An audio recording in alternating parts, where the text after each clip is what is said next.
me imagino que ustedes deben estar con hambre, porque yo tengo hambre. Deben estar cansados, han pensado mucho durante el día y realmente estoy en un dilema. ¿Qué hacer? Cuando salí hoy del tema hubo muchas personas que se acercaron a mí a hacerme preguntas y yo pensaba dar otro tema, iba a continuar el tema de esta mañana, pero decidí continuar con el tema de esta mañana, pero después me fui al cuarto y estuve preparando algunas cosas para entender algunas cosas. Pero ¿cómo está la cabeza de ustedes? ¿Están para razonar o están para escuchar una historia? ¿Para razonar? Porque si están para escuchar una historia, no tengo nada que contarles. No, podría contarles una historia. Pero si están para razonar, yo traje un tema para razonar. Y traje un tema para crearles un problema a ustedes. Sin duda que después de escuchar lo que les voy a presentar, traigo inquietudes. Van a quedar con muchas inquietudes como yo quedé con muchas inquietudes después de haber descubierto estos temas. Y quiero decirles que hay un ser que se llama Espíritu Santo, que Él tiene todas las respuestas. Pero voy a empezar directo, porque ya me está marcando ahí el tiempo y tenemos que ir a comer. La iglesia. ¿Qué es la iglesia? ¿Y cómo definieron los apóstoles a la iglesia? Cuando en la Biblia nosotros encontramos ciertas palabras, a pesar de que las palabras de la Biblia no son inspiradas, pero tenemos que ver por qué los apóstoles eligieron, o por qué especialmente el apóstol Pablo y Jesucristo eligieron ciertos términos para identificar la iglesia. Y siempre Pablo y Jesús, o la mayoría de los casos, identificaron, y especialmente Pablo, a la iglesia en términos orgánicos. Y esto es algo muy, pero muy importante. Pablo especialmente dijo que la iglesia es ¿qué? Es un cuerpo. Cuando él eligió la metáfora de un cuerpo, la eligió con un propósito. Y yo creo que en eso él estaba inspirado. O sea, por supuesto, todo lo que escribió Pablo estaba inspirado. Pero especialmente allí, Pablo estaba eligiendo esta metáfora porque él podría haber elegido otra. Por ejemplo, él podría haber dicho que la iglesia es como un barco. Pero él dijo que la iglesia es como un cuerpo. Y esto es algo muy importante. Porque hoy yo quiero que tú analices y yo analicemos si nosotros vemos a la iglesia realmente como un cuerpo. Y para eso tengo que entrar en un tema de dónde proviene nuestro concepto de estructura y nuestro concepto de iglesia. Al analizar estos temas, y ustedes ya van a ver, voy a tratar de demostrarlo, me di cuenta que nuestro concepto de estructura o de iglesia viene de la cultura y no viene de la Biblia. Y especialmente hay dos cosmovisiones que fueron las dos primeras cosmovisiones mundiales. Una es el modernismo y la otra es el posmodernismo. ¿Qué es una cosmovisión? La cosmovisión, y especialmente el modernismo y el posmodernismo, son los conceptos inconscientes de cómo creemos que funciona el mundo. La cosmovisión es el nivel más profundo de la cultura. La cultura se construye de arriba para abajo, del nivel más superficial al más profundo, está la conducta, después las creencias, después los valores y después la cosmovisión. A medida que nosotros vamos bajando en los niveles de cultura, es más difícil transformar cada nivel. Y por eso nuestro nivel de cultura, o nuestro nivel, mejor dicho, nuestros esfuerzos de evangelismo están centrados en los niveles más superficiales de cultura, que son la conducta y las creencias. Pero no hablamos de valores cuando evangelizamos y menos de cosmovisión. Y es por eso que cuando alguien entra a la iglesia, un español entra a la iglesia adventista, sigue siendo español. No entró al reino de los cielos, cambió la manera de pensar de sus creencias, pero no cambió su cosmovisión. Cuando un argentino entra a la iglesia, entra como argentino, pero no entra al reino de los cielos, porque cuando nosotros evangelizamos a alguien le hablamos de doctrina y de conducta. Pero no le hablamos de valores, especialmente de valores y de los principios del reino. Y no voy a entrar a definir eso, pero yo quiero que vean cuáles son algunos temas que caracterizaron a la cosmovisión modernista. Y lo primero, y esto tiene que ver para cuando ustedes hagan evangelismo, la cosmovisión modernista se basa en el estudio, o sea, se enfoca en descubrir las leyes que rigen a la naturaleza con el objeto de controlarla. El modernismo se diferencia del clasicismo, que el clasicismo se basaba en Platón, pero el modernismo, en Platón se centraba en el mundo de las ideas, en la filosofía de las ideas abstractas. Sin embargo, el modernismo se basa en Aristóteles, que se basa en el estudio racional del mundo natural. Entonces, en el modernismo, como ahora comienzan a estudiar las leyes que rigen a la naturaleza, nace la ciencia. Y como consecuencia, las universidades pasan a ser los templos de verdadera religión donde se encuentran las respuestas para la vida. Las universidades ahora son los que me hablan de qué es la vida. Ya las iglesias se consideran como un lugar donde se aprende superstición. La familia es un lugar donde se aprende superstición. Entonces, ahora entramos en un concepto muy importante. Yo hice un resumen de 2 seminarios que duran cada uno 1 hora. Francis Bacon, o Bacon, no sé cómo le quieran pronunciar, puso el fundamento de lo que se llamó la cosmovisión mecánica. Él quería encontrar un método para restaurar el dominio de la naturaleza que Adán había perdido. Bacon decía, ¿cómo yo voy a dominar la naturaleza nuevamente? Entonces, él vio en la ciencia la llave para llenar el vacío de Dios y en la creación de la máquina la cristalización de sus sueños. Y esto tiene algo, la máquina es algo que define a la cosmovisión moderna o modernista. La máquina es el centro de todo. ¿Qué es la máquina? La máquina es la naturaleza aplicada para beneficio del progreso. La máquina significa control sobre la naturaleza, sobre el tiempo, sobre la producción y finalmente sobre los seres humanos. Cuando se crea la máquina, se crea una herramienta de control. Y como la máquina trajo progreso o es evidencia del progreso, el progreso fue superlativo en la época del modernismo. Y eso, especialmente en los países industrializados, trajo la revolución industrial, valga la redundancia, y la gente se maravilló. Y entonces el modernismo se dijo, aquí va a haber un progreso, el ser humano va a progresar y nunca va a parar de progresar, porque ha encontrado la llave del progreso, la llave para controlar la naturaleza, y todo lo ha hecho a través de la razón, aplicada descubriendo las leyes, por supuesto, naturales y creando la máquina. La máquina nos hace más poderosos porque nos hace más eficientes. Valoramos una máquina en términos cuantitativos de energía y producción. Máquinas y función, y esto es interesantísimo porque el concepto de máquina pasó a todos los estratos de la sociedad. En la cosmovisión mecanicista, el por qué deja de ser importante. Lo que más importa es el cómo y el qué. Esto es importantísimo. O sea, cuando se crea la máquina, lo único que importa ahora es el funcionamiento. ¿Y qué? ¿Cuál es la pieza? ¿Qué es lo que hago? Y entonces esa discusión es lo único que importa. Ya no importa el por qué en el modernismo.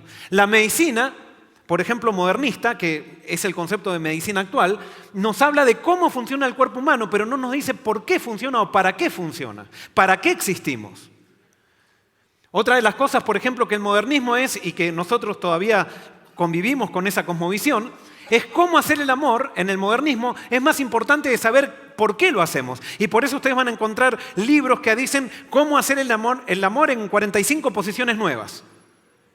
Lo que importa es el qué, cómo funciona, cómo hacer las cosas para que funcionen bien. Por ejemplo, en la cosmovisión modernista, cómo alcanzar objetivos es más importante que definir la razón por las cuales los alcanzamos. Y esto tiene unas implicancias tremendas en las iglesias. Las iglesias también entraron en esta discusión. Lo más importante es cómo debemos, por ejemplo, la discusión en las iglesias es, y ustedes saben, eso pasa en la iglesia adventista.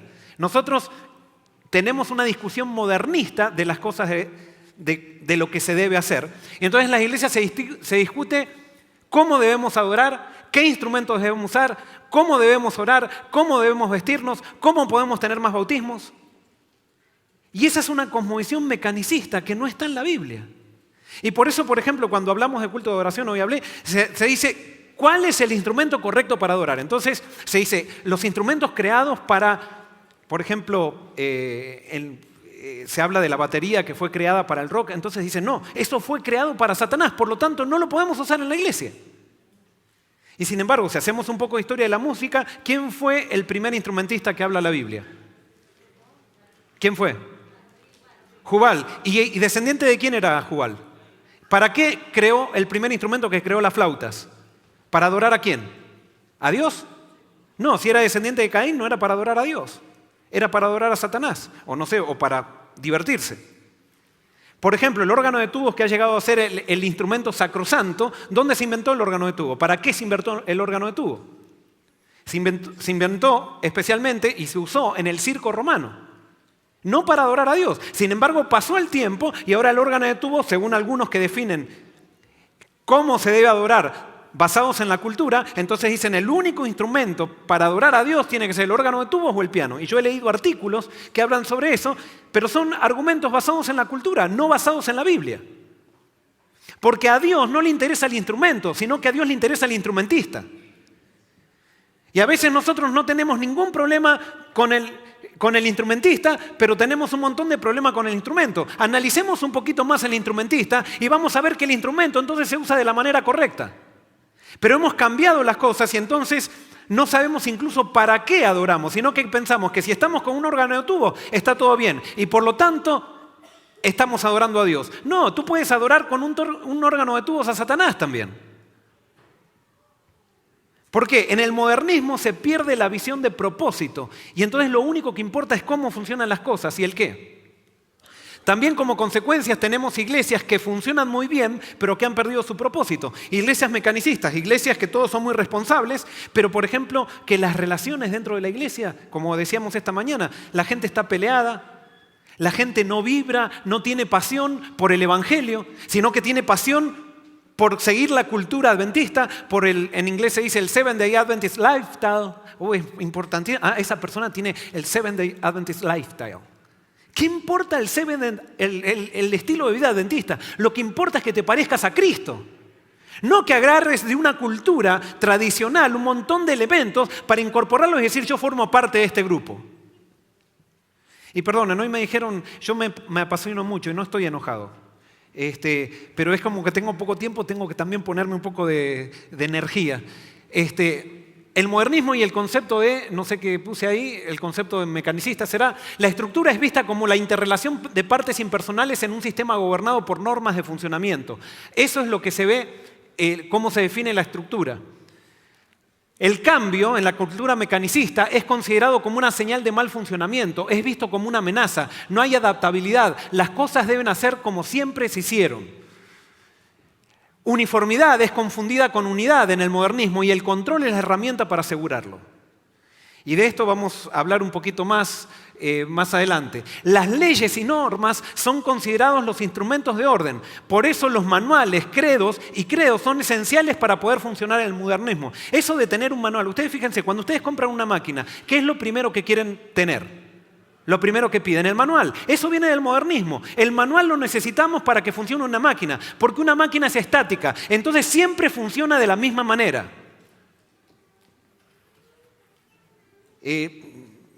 ¿Están empezando a darse cuenta de dónde estoy yendo? Hay personas que solamente en la iglesia adventista funcionan con un manual. Una vez estaba teniendo una discusión con unos líderes de iglesia que me decían que yo era un laodicense. Entonces yo les decía a ellos, eran unos ancianos de una de mis iglesias, que ahora soy muy amigo de ellos, pero no me entendían al principio. Entonces yo les preguntaba, ¿cuál es la diferencia entre la iglesia adventista y otras iglesias protestantes? ¿Y saben lo que me respondían? El manual de iglesia. Una vez yo estaba de vacaciones en un país que no voy a mencionar, ni voy a dar una referencia tampoco, y resulta que la persona que predicó, que era un pastor, se ve que le pidieron predicar porque también estaba de vacaciones, agarró el manual de iglesia y predicó del manual de iglesia. Ahora, en esta mentalidad, o sea, en la época posmoderna, eso ya no se ve porque todos nosotros somos posmodernistas y eso nos da urticaria. Ahora cualquiera se daría cuenta que predicar el manual de iglesia, pero en los años 60, 50, en los años 40, 50 y 60, nadie hubiera puesto ningún problema en predicar del manual de iglesia, porque el manual de iglesia era el instrumento sacrosanto que nos daba unidad. Y el manual de iglesia no nos da unidad, nos da uniformidad. Y la uniformidad viene de la máquina, no viene de un organismo. me estoy adelantando, estoy diciendo, le estoy trayendo un problema a ustedes, ¿verdad? ¿Saben qué? Les voy a hacer un poco de historia. Tuve que investigar todo esto. Los pioneros, cuando había personas, porque la iglesia adventista nació en la época moderna, por lo tanto, todos los pioneros de la iglesia adventista eran modernistas, pero cuando ellos aceptaron a Dios y aceptaron el llamado de Dios, comenzaron a salir del modernismo para entrarse en una nueva estructura, que era una estructura orgánica, que era un movimiento, que era algo totalmente ajeno al pensamiento de los años del siglo XIX, especialmente del siglo XIX. Por lo tanto, por eso el adventismo, porque era un movimiento, llegó en 2 generaciones a todo el mundo, porque era algo totalmente diferente al modernismo. ¿Por qué era diferente al modernismo? Le voy a dar un ejemplo. En 1883, en el Congreso de la Asociación General, hubo gente que quería uniformar la iglesia y hicieron la propuesta de poner un manual de iglesia, influenciados por el modernismo. ¿Y qué dijeron los pioneros? Los pioneros dijeron, bajo ningún punto vamos a poner un manual de iglesia en la iglesia porque eso va a traer formalismo. Y esa propuesta en 1883 fue totalmente erradicada. Pasaron 40 años y entonces después empezaron a sacar el manualito para los jóvenes, el manualcito para esto, el manualcito para lo otro. De repente surgió el manual de iglesia. Y ahora todo el mundo tiene que seguir el manual de iglesia y tenemos que estar todos uniformados. ¿Está mal el manual de iglesia? No, no está mal el manual de iglesia. Pero el manual de iglesia, tú no puedes aplicar una ley a todas las situaciones. Porque nosotros somos personas, no somos piezas que para ser controladas. Somos personas que tienen vida, somos seres orgánicos. Y por lo tanto, cuando tú aplicas una ley a todas las cosas de la misma manera, lo que estás haciendo es generar mecanicismo, pero no organismo. Y tú lo sabes, los que tienen hijos, ustedes saben que a un hijo, de acuerdo a la personalidad de un hijo, ustedes no lo pueden disciplinar a los hijos de la misma manera. Cada uno tiene su personalidad y las leyes no son parejas para todos, a pesar que los principios son iguales para todos. El amor es igual para todos, pero a uno se le demuestra amor de una manera, a otro se le demuestra amor de otra manera, de acuerdo a la necesidad que tiene el hijo. Eso es orgánico, no es mecánico. En definición de técnica, la técnica en el modernismo pasa a ser algo totalmente esencial. Y entonces la técnica es definida como un proceso mecánico y racional designado para producir el máximo resultado con la mínima energía de la manera más eficiente y en el menor tiempo posible, eliminando todo lo que es espontáneo e irracional. Y esto tiene consecuencias, la técnica tiene consecuencias. En el modernismo, lo que no puede ser evaluado cuantitativamente no es importante. La estructura mecánica y la técnica han tenido un impacto muy grande en la manera de hacer evangelismo. Díganme si no. Y entonces, perdonen, yo podría comentar un poquito más, pero estamos apurados. El evangelismo mecánico está basado en el diseño de estrategias para producir los máximos resultados en el menor tiempo posible. Es una manera de producir conversos trayéndolos a una arena donde talentosos profesionales presentan argumentos mecánicos para que la gente elija la mejor o la verdadera iglesia. Eso es totalmente modernista. Entonces, ¿qué nos enseñaron a nosotros? Vamos a una campaña evangelística, y entonces, ¿qué nos enseñan? Tú estás en la incorrecta iglesia, tienes que venir a la correcta iglesia. Tú comes la comida incorrecta, tienes que comer la comida correcta. Tú guardas el día de reposo incorrecto, tienes que guardar el día de reposo correcto. Tú te vistes incorrectamente, tienes que vestirte correctamente. Es creencia. Pero no nos cambian los valores, porque no nos enseñan el evangelio, nos enseñan para uniformarnos, para ser miembros de una iglesia, pero entonces entramos a la iglesia convencidos de algo, pero seguimos siendo tan humanos, tan carnales y tan culturales como antes de entrar a la iglesia. Simplemente nos pusimos un uniforme para engañarnos a nosotros mismos de que somos más santos que otros. Y es por eso que vamos a las iglesias y yo les hago una pregunta. A ver si se animan a responderme. ¿Hay peleas dentro de las iglesias de España? Entonces, ¿qué quiere decir? Que al evangelio no lo entendimos, no lo estamos viviendo. Porque sí, siempre va a haber tensión dentro de las iglesias, porque el crecimiento, o sea, la tensión es parte del crecimiento. Pero en la iglesia apostólica la tensión se resolvía orgánicamente, no mecánicamente, porque con un manual no se pueden resolver los problemas. Porque somos personas, no somos piezas. No somos partes de una máquina. La búsqueda de la verdad en el modernismo, y esto yo sé que muchos de ustedes son profesionales y saben todo esto, los modernistas creían que cada individuo podía llegar a una verdad absoluta y universal poniendo a un lado los preconceptos y usando los métodos racionales de investigación por medio de la observación. El modernista decía, podemos llegar a la verdad. Y yo no sé si acá en España, pero por lo menos en Estados Unidos, se dice que muchas veces se habla, la iglesia adventista, tenemos ¿qué? La verdad. Y nosotros no tenemos la verdad. Y alguien puede decir, pero ¿cómo no? La verdad está fuera de nosotros, no la podemos tener. La verdad está en la Biblia. Y nuestras definiciones de verdad siempre de alguna manera están afectadas y por lo tanto lo único que podemos hacer es dialogar y seguir investigando para poder seguir creciendo en la verdad.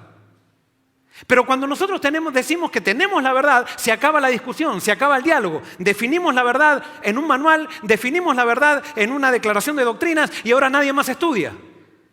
Nadie más lee la Biblia. Y nos definimos como adventistas por una serie de creencias, cuando en la Biblia no se define la iglesia por la creencia. Es más, definimos a la iglesia por su organización. Y en la Biblia no se define a la iglesia por su forma, se define a la iglesia por su esencia. Ay, hay mucho para hablar.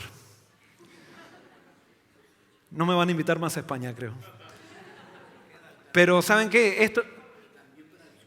Exacto, y para discutir. ¿Saben qué? Para mí es una carga esto. Porque me encantaría tener un tema que no produzca ningún tipo de tensión.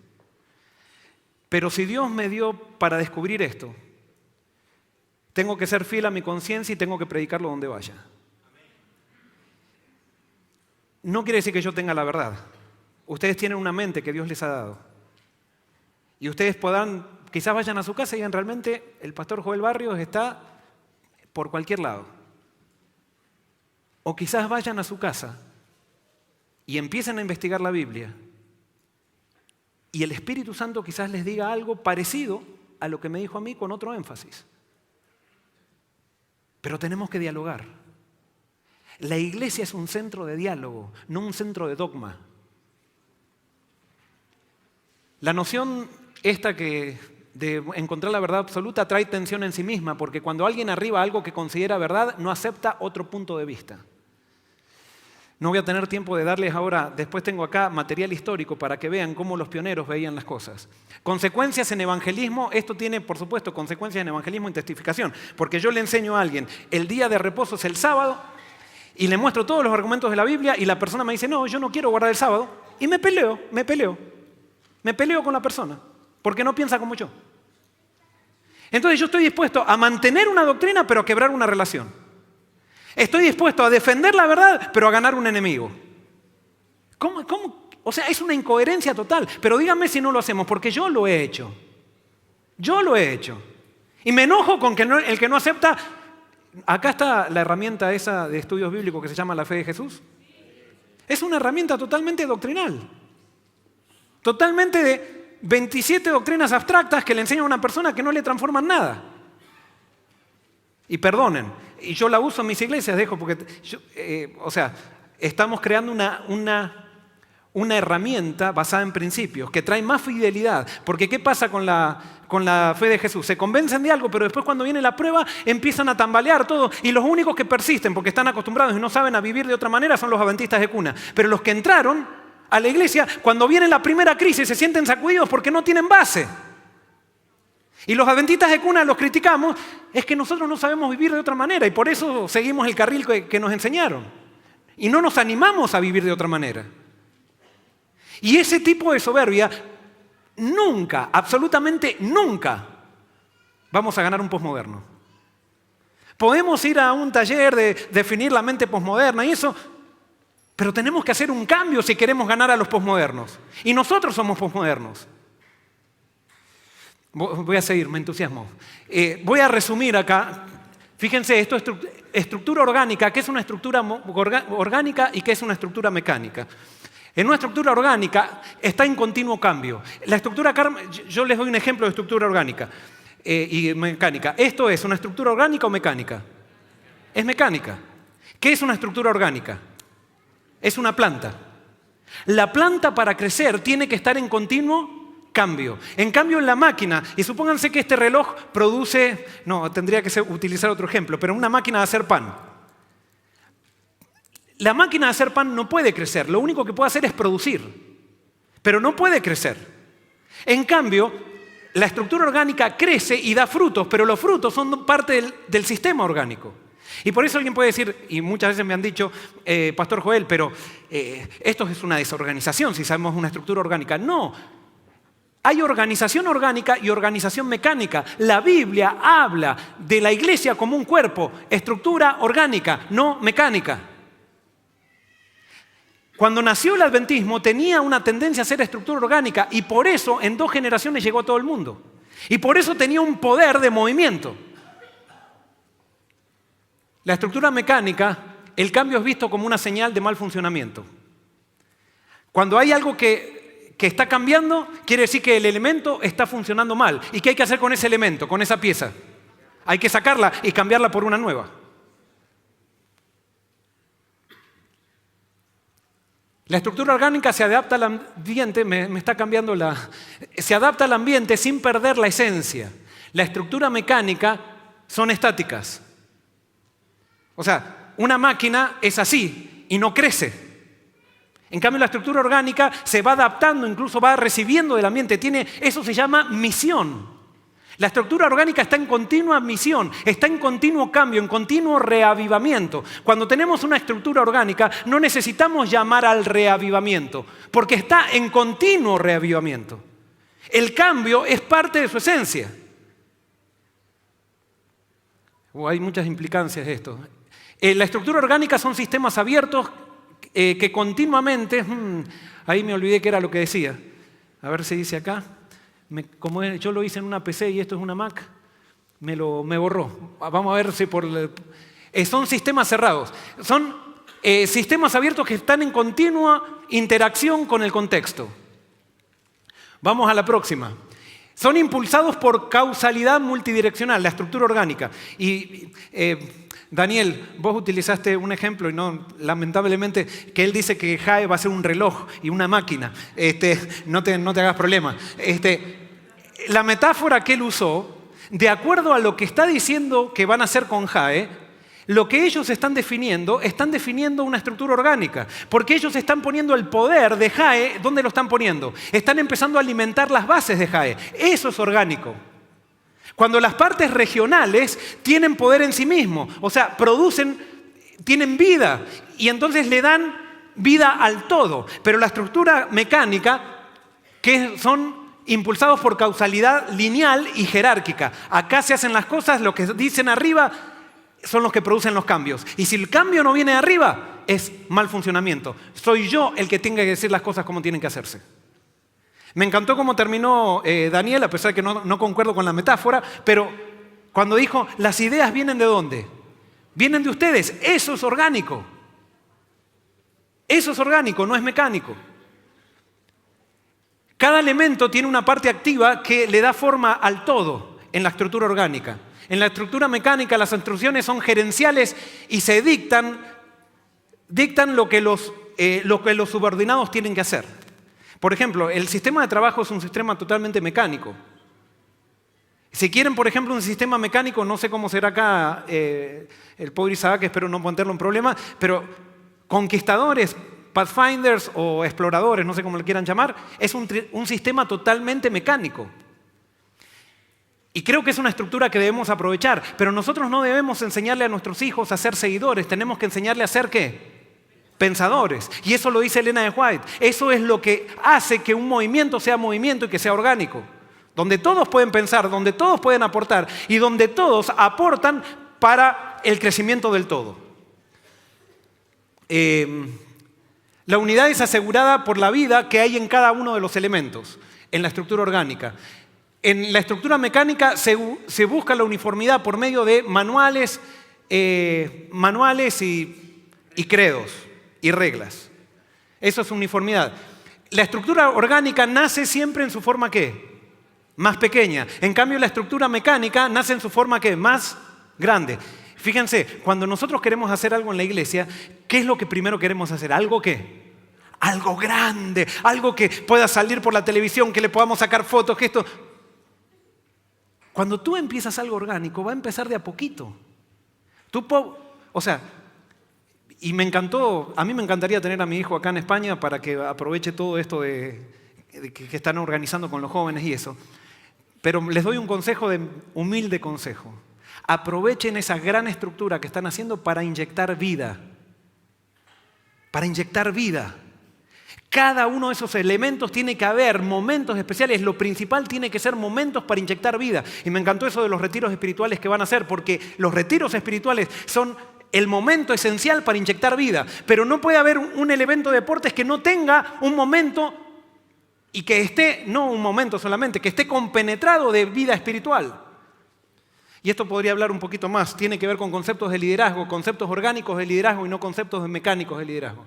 La estructura orgánica nace para crecer y dar frutos que serán parte del sistema. La estructura mecánica es creada para producir productos que no van a ser parte del sistema. Y por eso, por ejemplo, perdonen lo que voy a decir, en evangelismo, hacemos una campaña que vienen a un estadio 1000 personas. Se bautizan esas 1000 personas después de una semana que un gran predicador predica, que puede ser Pastor Joel Barrios, que yo también lo hago y lo he hecho, pero entonces después esas personas, como no son adventistas de séptima generación, no los consideramos todavía parte del sistema. Y díganme si no hay esa diferencia en la iglesia adventista. Los que tienen apellido tradicional, que han tenido la abuelita que plantó iglesias y el tío que fue misionero en la India, que esto que el otro, esos tienen como un trono que pueden subir a la plataforma. Y después el que se bautizó hace 2 semanas, que se siente allá en el fondo, y más en el fondo si no tiene plata. Y perdonen que, ¿son realidades sí o no? Son realidades. No exageremos, por supuesto. Quizás yo estoy exagerando y aquí no pasa. Pero yo con esto no estoy queriendo denunciar. Yo soy pastor de la iglesia adventista. Pero estamos en un proyecto de reavivamiento y reforma, ¿sí o no? Entonces, si queremos reavivamiento y reforma, tenemos que realmente apuntar a donde hay que apuntar. Y no que sea simplemente un eslogan donde nos creamos que estamos haciendo lo que Dios quiere cuando realmente estamos haciendo lo que nosotros queremos. Y por eso simplemente es mi humilde aporte. Y sé que no soy el único. La estructura orgánica, sus frutos son medidos por su calidad. En la estructura mecánica, sus productos son medidos ¿por qué? Por cantidad. Lo importante es cuánto, no la calidad. La vida en la estructura orgánica es compartido por cada uno de sus elementos. En la estructura mecánica, hay control sobre cada una de las partes. Es un control jerárquico sobre cada una de las partes. Porque no se considera que los elementos del sistema pueden pensar correctamente. Eso eran los que los fariseos hacían. ¿Se acuerdan cuando fueron los soldados, le dijeron vayan a prender a Jesús? Y después vinieron los soldados y vinieron sin Jesús. ¿Qué le preguntaron los fariseos, los escribas y fariseos a los soldados? ¿Por qué no lo trajeron a Jesús? Y ellos dijeron, es que nadie hablaba como este hombre, nadie habla como este hombre. Y entonces, ¿qué le dijeron los fariseos? ¿Es que ha creído algún doctor de la ley en él o algún dirigente? Le preguntaron ellos. Como diciendo, ningún PhD creyó en él, así que no lo podemos seguir a Jesús. Porque acá la autoridad viene de arriba. Solamente podemos pensar los profesionales, los otros no pueden pensar. Y por eso Jesús levanta un movimiento con 12 pescadores. Y el más, que no eran 12 pescadores, pero el más intelectual de todos es el que lo traiciona. El más profesional. Y con esto no estoy diciendo que no estudies. Lo que estoy diciendo es, ¿para qué estamos estudiando? Y ahí viene la pregunta que el modernismo no. ¿Estudiamos para qué? Y entonces para cambiarnos el nombre, porque ya no me llamo más Joel Barrios, sino que me llamo Joel Barrios PhD. ¿No vieron eso? Bueno, en Estados Unidos se usa mucho eso. Ni bien nos recibimos de doctores, ya en la firma le ponemos las letritas del doctorado que hicimos. Y entonces eso da autoridad. Y ya no somos más nosotros, somos doctores. ¿Y por qué al zapatero no le decimos zapatero cuando viene a la iglesia? Pero al doctor, y ojo con que a un doctor no le digas doctor porque se ofende. Porque ha aprendido, estamos hablando de la identidad adventista, tu identidad no está basada en lo que tienes, está basada en Cristo. Y por eso es más importante tu nombre que tu título. Y entonces ahora voy a comparar esto, lo voy a llevar a lo que es un movimiento y lo que es una institución. Un movimiento es un movimiento orgánico, una institución es una estructura mecánica.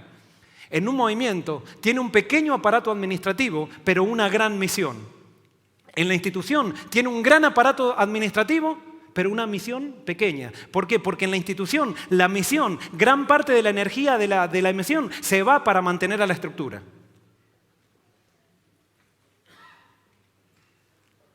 En el movimiento, la organización sirve ¿a qué? A las personas. Lo más importante en una estructura orgánica, en un movimiento, son las personas. En la institución, las personas sirven a la organización. Y les voy a dar después un ejemplo de esto. En un movimiento está dispuesto a sacrificar la estructura con tal de no sacrificar el mensaje y su propósito. La institución está dispuesta a sacrificar el mensaje y el propósito con tal de no sacrificar a la estructura. Voy a pasar rápido. El movimiento es fiel a Dios, a su palabra. La institución es fiel a las tradiciones y temerosa de los hombres. El movimiento, el liderazgo es espiritual y servidor. En una institución los dirigentes son jerárquicos y demandantes. En un movimiento se esfuerza por predicar un mensaje correcto que alcance a la gente donde esté. En la institución las energías se centran en traer más gente a la iglesia para competir con las otras denominaciones. Les doy un ejemplo. Cuando fue Jonás a Nínive, predicó. Pregunto, ¿se convirtieron los ninivitas, sí o no? Sí. ¿Llegaron a ser pueblo de Dios, sí o no? Los ninivitas. ¿Sí o no? ¿No lo saben? ¿Por qué una persona es pueblo de Dios o no? ¿Cuál es la razón por la cual soy pueblo de Dios? ¿Ah? Arrepentirme, o sea, cuando me arrepiento, eso quiere decir que reconozco mi necesidad de Dios y entonces Dios me acepta dentro de su familia. Una persona de Nínive era tan pueblo de Dios como un israelita que estaba en Jerusalén. Pero fíjense que Dios no le dice a Jonás, y ahora todos los ninivitas van a tener que mandar el diezmo a Jerusalén, van a tener que aceptar al rey de Jerusalén como su rey para ser pueblo de Dios. No, ellos eran pueblo de Dios a pesar de no estar en Jerusalén. El suegro de Moisés era ¿qué? Jetro. ¿Pero cuál era su función? ¿Sacerdote de quién? De Madián. ¿Pero de quién? ¿A quién adoraba como sacerdote? A Dios. Y sin embargo no pertenecía al pueblo de Israel. ¿Y era pueblo de Dios, sí o no, Jetro? Claro que era pueblo de Dios. Melquisedec, ¿era pueblo de Dios, sí o no? Sí. Y Abraham le entregó los diezmos. ¿Qué quiere decir con esto? Nosotros estamos tan enfocados mecanísticamente en traer gente a la iglesia que nos olvidamos que lo único que tenemos que hacer es predicar el evangelio con poder. Cuando predicamos el evangelio por poder como movimiento, y así nació la iglesia adventista, comenzamos a generar movimiento dentro del seno de otras organizaciones. Y sería mucho más poderoso que una persona evangélica comience a guardar el sábado dentro de la iglesia evangélica sin tener que venir a mi iglesia. Que empiece a vivir el verdadero cristianismo dentro de la iglesia evangélica. Eso produciría una revolución que es realmente lo que se llama movimiento. Pero nosotros nos transformamos en institución cuando nuestro énfasis está en que si no se mete adentro de la iglesia, no es pueblo de Dios. ¿De dónde sacamos eso? No es un concepto bíblico. Es un concepto mecanicista. Y con eso no quiero decir entonces que no vamos a... No, yo bautizo en mi iglesia, todos los meses tenemos un bautismo en mi iglesia. O sea, no es que generamos un bautismo todos los meses, sino que la gente viene, respira un ambiente lindo en la iglesia porque estamos trabajando en las relaciones en la iglesia. Antes había peleas, personas que realmente eran enemigas y ahora son personas amigas por el poder de Dios, porque han entendido que la religión se basa en relaciones, que la gente viene el sábado a la iglesia, respira un ambiente lindo y no quiere irse. Y esa gente después pide bautismo y son posmodernos. Con esto simplemente no estoy diciendo que yo soy el pastor perfecto, que la tengo clara, sino que simplemente quiero que sepan que esto es algo aplicable, se puede y produce cambios verdaderos. Las iglesias se sanan. Pero para eso hay que estar dispuesto a confiar en el poder del Espíritu, porque en la estructura orgánica lo más importante no es el manual, sino creer que el Espíritu es capaz de transformar personas. Y eso es algo importantísimo. En el movimiento hay unidad en la diversidad, en la institución uniformidad compulsiva. El movimiento se identifica por la esencia más que por su forma. En la institución se identifica por su forma más que por su esencia. Y les hago un ejemplo. Yo tengo un jarro de agua, tengo un vaso de agua y tengo una botella de agua. ¿La forma determina lo que es el agua? No. Yo puedo tener el agua en diferentes formas y sin embargo sigue siendo agua. A la iglesia se la define por su esencia, no por su forma. Y por eso la organización de la iglesia no es la iglesia. La organización es lo que creó la iglesia para ser más eficiente en la misión. Pero no es la iglesia. Cuando las personas comienzan a decir que la organización es la iglesia, están empezando a usar términos mecanicistas que son totalmente ajenos a la palabra de Dios. Y tendría mucho más para desarrollar de esto. En un movimiento, el propósito es infundido por el espíritu que construye la unidad del movimiento. En la institución, los manuales y credos le dan cohesión. El movimiento está dispuesto a hacer cualquier sacrificio con tal de no ser fiel a los principios que lo sustentan. La institución quiere mantener las cosas como siempre se han hecho con tal de no perder la seguridad y la comodidad. Tendré una historia para contarles, pero como no tenemos tiempo, no se las voy a contar, pero que ilustra realmente este concepto. ¿Quieren que sea? Pero ustedes están con hambre. Muy bien, les voy a contar esta historia. Es una anécdota, un cuento. Resulta que había una tribu de indios que eran vegetarianos, ¿no? Entonces un día estaban los indios haciendo su vida normal y se empieza a incendiar el bosque. Y se incendia todo el bosque y adentro del bosque había un montón de animales que no pudieron salir del bosque. Entonces cuando terminó de incendiarse el bosque, ellos empezaron a oler un olorcito a carne que nunca habían olido y empezaron a acercarse y empezaron a ver que ese olorcito apelaba al gusto. Entonces alguien se animó y probó un pedacito de carne y dijo, esto es riquísimo. Y entonces comenzó a compartir y entonces dice, no, esto es lo mejor. Esto es el asado.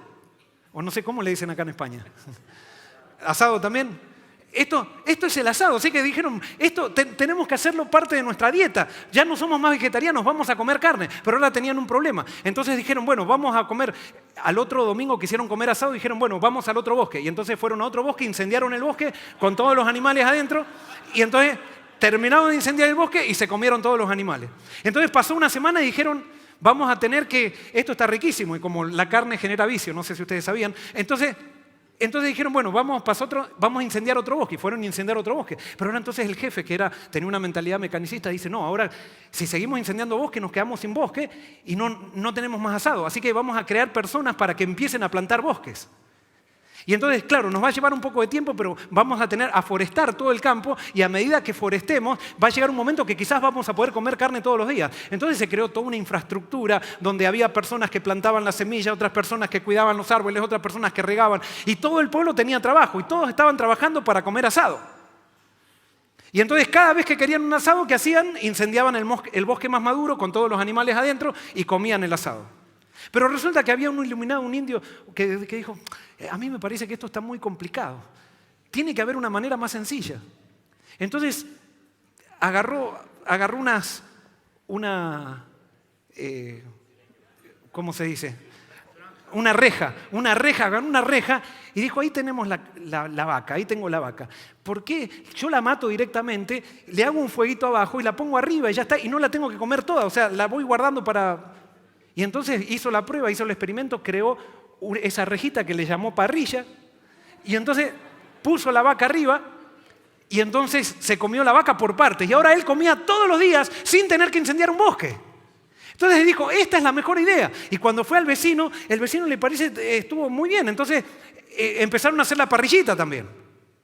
Pero entonces ahora, como todos empezaron a hacer la parrillita, empezaba a faltar gente que esté regando las plantas, que esté poniendo la semilla, y la gente empezó a dejar de invertir en la infraestructura del bosque.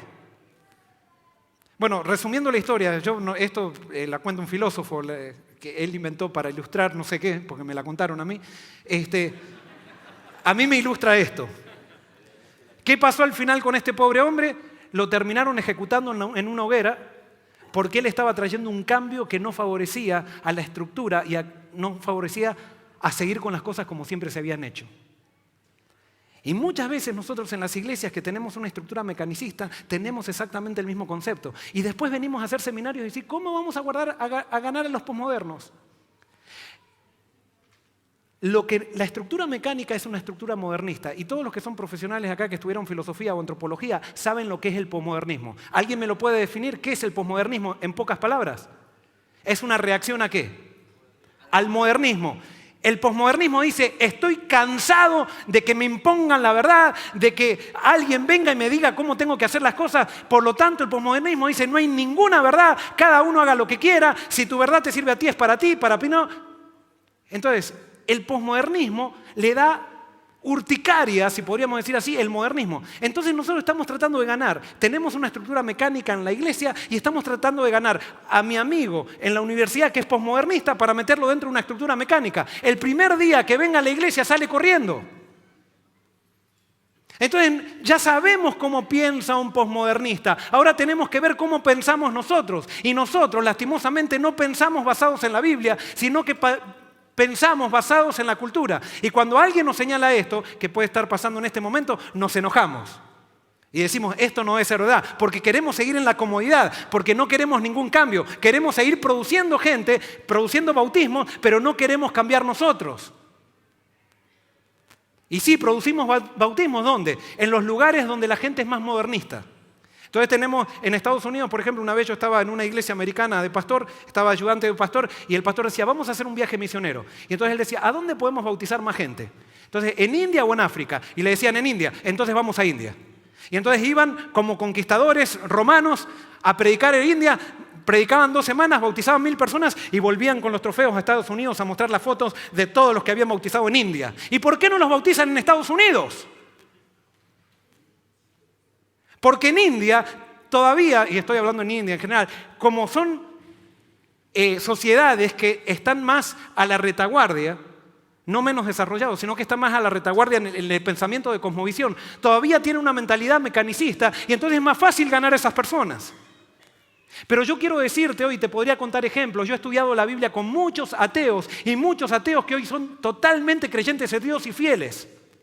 Y no necesito darle ningún argumento. ¿Por qué? Porque los modernistas, como a la iglesia en el modernismo la sacaron de la discusión y decían todos los que están en la iglesia son unos cerrados, son unos ignorantes. Entonces los de la iglesia se empezaron a sentir mal y entonces dijeron vamos a usar los mismos argumentos que ellos usan para demostrarles que Dios existe. Entonces tenemos las campañas de evangelismo que hablan de las pirámides, que hablan de esto y que gastamos millones de dólares para hablar de las pirámides, para demostrar con argumentos que Dios existe y al posmodernista no le interesa absolutamente un bledo esos argumentos.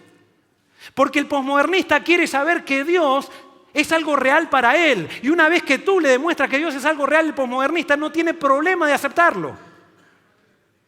Ay, tendría pero mucho para hablarte, de contarte casos. Tengo un amigo que él estaba estudiando un doctorado en biogenética, creo que es el doctorado, ya terminó, está trabajando en un puesto jerárquico en una gran compañía multinacional en Estados Unidos. Lo conocí por medio de un contacto en un avión.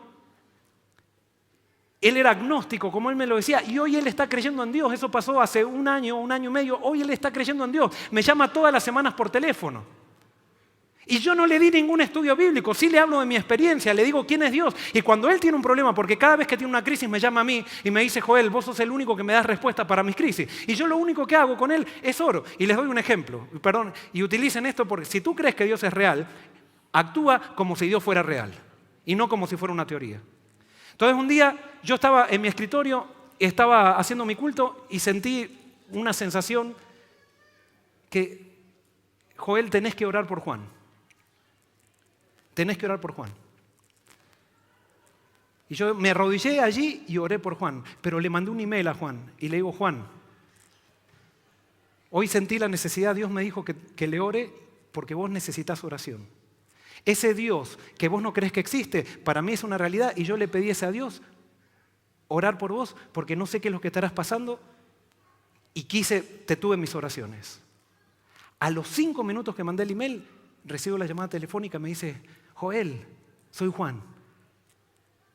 No te imaginas lo bien que me hizo tu email. Era el momento más necesitado. Porque Dios es real. Si tú le hablas a Dios y le dices, tú tienes un Dios real, y le dices, trabaja por mí, ahí digo, Dios trabaja porque es su voluntad. ¿O no lo crees? Pero cuando no creemos necesitamos ir a los argumentos racionales para convencer al otro y no convencemos a nadie. No convencemos a nadie con argumentos racionales, porque eso es modernista. Tú tienes que presentarle a un posmodernista experiencia. Y cuando el posmodernista ve algo real, lo agarra. Tendría mucho para hablar de esto. El movimiento exhorta para adentro. La institución condena para afuera. Así predican los de la institución. Y los ateos o los evolucionistas, dice, yo tengo la suerte de no ser evolucionista, porque cuando yo tengo un problema recurro a Dios, porque yo salí de las manos de Dios. Pero el evolucionista, cuando tiene un problema, recurre al zoológico, porque él salió del mono. Y nos reímos y todos decían, ¡ja, ja, qué tontos los evolucionistas! No, eso es soberbia. Eso es soberbia. El evolucionista es evolucionista porque no ha visto creacionistas que crean en Dios. Esa es la razón por la cual hay evolucionistas. Pero si nosotros tenemos a Dios en el corazón, vamos a ser como Esteban. No necesitamos ningún argumento para convencer a Pablo. Solamente necesitamos mostrar a Cristo. Y Cristo es poderoso en sí mismo como para que tú tengas que entrar en una discusión para argumentar con alguien. Tenemos que terminar, me dicen. Lo siento. Yo también lo siento mucho. Y vamos a terminar.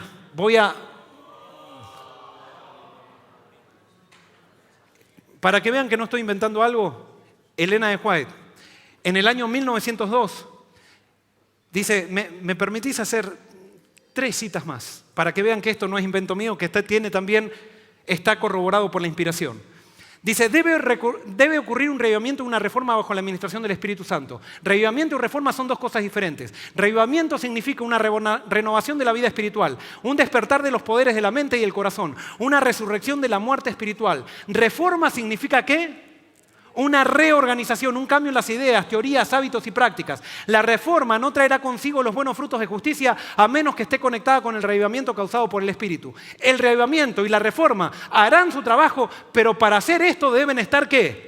Unidos. Quiere decir que el revivamiento me va a llevar a una reorganización. Pero nosotros nos arrodillamos, Señor, manda reavivamiento, manda tu Santo Espíritu. Pero cuando nos dicen, hay que cambiar las cosas, no, las cosas siempre se han hecho así. Los pioneros la hicieron así. Y miren, esta es la organización que fue inspirada por Dios. ¿Cuándo fue que Elena de White dijo que había que hacer un cambio en la organización? ¿Qué año? 1902. Quiere decir que ella se daba cuenta que las cosas estaban hechas de un matiz mecanicista. Y no tengo mucho tiempo para hablar de esto, hice toda una investigación de esto. Voy a mostrarles, miren esta cita, es impresionante. Los pioneros cuando estaban definiendo a la iglesia adventista, estaban instituyendo la iglesia adventista, empezaron a discutir cómo van a hacer para que una persona sea considerado adventista. Y entonces unos proponían que se haga una declaración de doctrinas. Y fíjense lo que dijeron los pioneros. Esto lo dijo el pionero que se llamaba Loughborough. Y dijo así, ahí estaba Jaime White, estaba Elena de White y estaban todos, todos los que nosotros conocemos. Y dice, el primer paso para la apostasía es levantar un credo, diciéndonos lo que tenemos que creer. Lo segundo, hacer de ese credo una prueba de membresía. Lo tercero es probar a los miembros por ese credo. Lo cuarto es denunciar de herejes a aquellos que no creen en ese credo. Y quinto es comenzar una persecución en contra de ellos.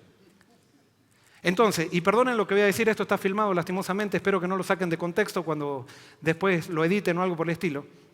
Pero yo veo, por ejemplo, hay personas en la iglesia que son autoritarias, que pisotean a otras personas, que se creen los dueños, ancianos que se creen los dueños de la iglesia. Y no tenemos ningún problema con esas personas. Pero una persona dice, yo creo que el Espíritu Santo es una influencia. Al otro día está desmembrada de la iglesia.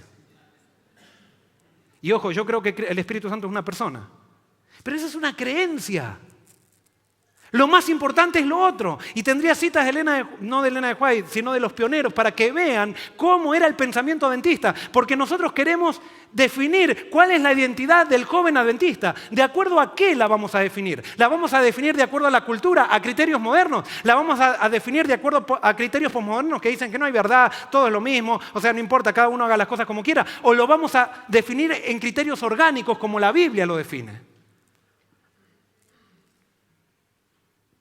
Esta es otra cita que no la voy a Esto hice todo un reseño histórico para que ustedes vean algo de la iglesia, pero voy a leer una cita más y con esto terminamos, antes que me echen. ¿Por qué no anda esto más rápido?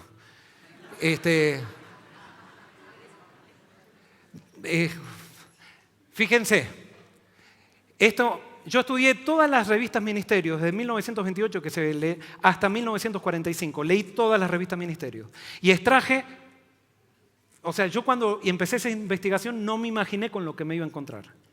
Y por eso tengo tanto fuego al hablar de esto, porque para mí, quizás ustedes ya lo sabían, pero es un descubrimiento que no me lo esperaba. Fíjense lo que dijo Leroy Froom en el editorial de octubre de 1931, menciona que había personas que sugerían la creación de una declaración de doctrinas, confesión de fe o credo, como muchos dicen, aunque al final todos estos términos significan lo mismo. Y entonces él sigue diciendo, estas personas sugerían... Ay, me fui para... Ay.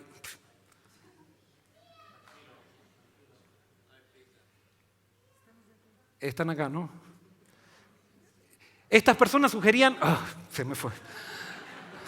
Esto parece un jueguito electrónico. Ahí está. Dice, estas personas sugerían... Las máquinas, ¿vieron el problema que hay con las máquinas?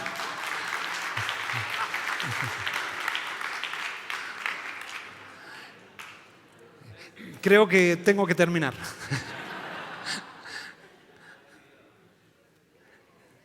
Se los leo de acá, mirá. Muy bien, gracias. Estas personas sugerían esta idea con el fin de confrontar las divisiones internas y las amenazas de la alta crítica que estaba en boga en esa época. Pero fíjense lo que Leroy Froom considera esta propuesta como, y esto es literal, inadmisible y peligrosa y en directa violación de un principio invariable que nos ha guiado a través de todos estos años de historia denominacional. El remedio no está en crear un credo, sino en una ferviente y reverente búsqueda de la creciente luz que Dios en su propósito ha dejado brillar en nuestro camino hasta el día perfecto. Dice, a esta luz se le encontraba en una abierta, franca y unida investigación de la verdad que era practicada por los pioneros de esta causa. Es un error pensar que entre los pioneros había uniformidad de creencia en todos los puntos de doctrina e interpretación profética. Este hecho en sí mismo nos debiera dar aliento, pero había unidad espiritual que los mantenía todos juntos en un ¿qué? En un organismo, fíjense que no dice en una institución, en un organismo coordinado. En los tiempos tempranos de este movimiento no había duda acerca de examinar cándidamente las posiciones presentadas por otro hermano creyente. Y termino. En aquellos días parecía no haber un temor fantasmal de desintegración por el hecho de discutir francamente las diferencias. Nosotros muy bien podríamos aprender de ellos porque sus premisas eran ¿qué?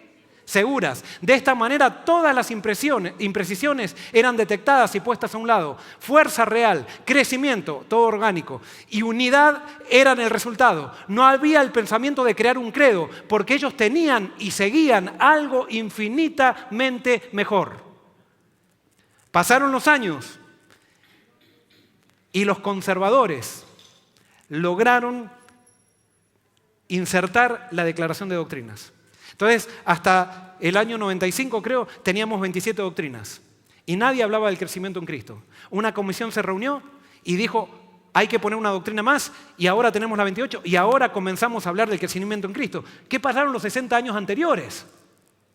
O sea, tenemos que esperar a una comisión para que defina lo que es verdad. Eso es catolicismo. Eso es modernismo. Que los profesionales son los que son la autoridad. Cuando yo quiero traer un amigo que es posmoderno a una estructura así, lo único que vamos a lograr es que salga corriendo. Pero por supuesto, eso no quiere decir que entonces todos los que entraron, el Espíritu Santo es más poderoso aún para trascender estas cosas. Pero nos complicamos el trabajo. Nosotros tenemos que llegar a ser un movimiento que prepare el camino para la venida de Cristo. Mañana voy a hablar de eso, no se lo pierdan, por favor. Voy a pasar, ¿me podés poner la pantalla final? Porque tengo un montón de datos históricos para que ustedes vean que no estoy inventando esto. No es una idea nueva porque quiero proponer un libro para que sea un libro de venta o algo por el estilo. No, es redescubrir el espíritu del verdadero adventismo. ¿Qué es ser adventista entonces? Es dejar que el espíritu me transforme por medio del evangelio, para tener una relación creciente con Dios y mis semejantes, basadas en los principios de su palabra. ¿Cuál es la consecuencia de esto? Y de esto voy a hablar mañana. Va a haber unión orgánica con los que comparten el mismo propósito, con el fin de preparar camino para la venida de Cristo. Hoy muchos me preguntaban qué es correcto y qué es incorrecto. ¿Cómo definir qué es correcto en la religión para que estemos unidos? Mañana en el seminario voy a dar un modelo para poder definir qué es correcto y qué es incorrecto. Y en el tema final voy a predicar la parte que para mí es fundamental. ¿Por qué nosotros nos transformamos en una institución y dejamos de ser un movimiento? Hubo por dos razones. Una, en 1888 rechazamos el mensaje de la justificación por la fe. El mensaje de la justificación por la fe dice que Dios tiene el control ¿de qué? De mi salvación. Y nosotros elegimos tener nosotros el control porque eso es mecanicista, eso es modernista. Y lo otro que produjo el hecho de que nosotros nos transformáramos en institución es que perdimos la conciencia escatológica de movimiento. Y mañana, por favor, les pido que vengan porque el tema yo sé que va a ser muy... ¿No está de acuerdo? ¿Y cuál es la razón? Hay muchas, es que tengo muchas cosas que decir, ¿no? Ajá. Tendría que hablar con usted. Muy bien. Entonces, yo sé que hay muchas personas que no están de acuerdo. Y como les decía, esto es el fruto de una investigación que me llevó varios años. Y decirla en 1 hora o en 2 horas es algo... Y por eso yo simplemente les tiro la inquietud. Como les dije, les traje un problema. ¿Creen en el Espíritu Santo, sí o no? ¿Creen lo que dice la Biblia, que el Espíritu Santo nos lleva a toda verdad? ¿Sí o no?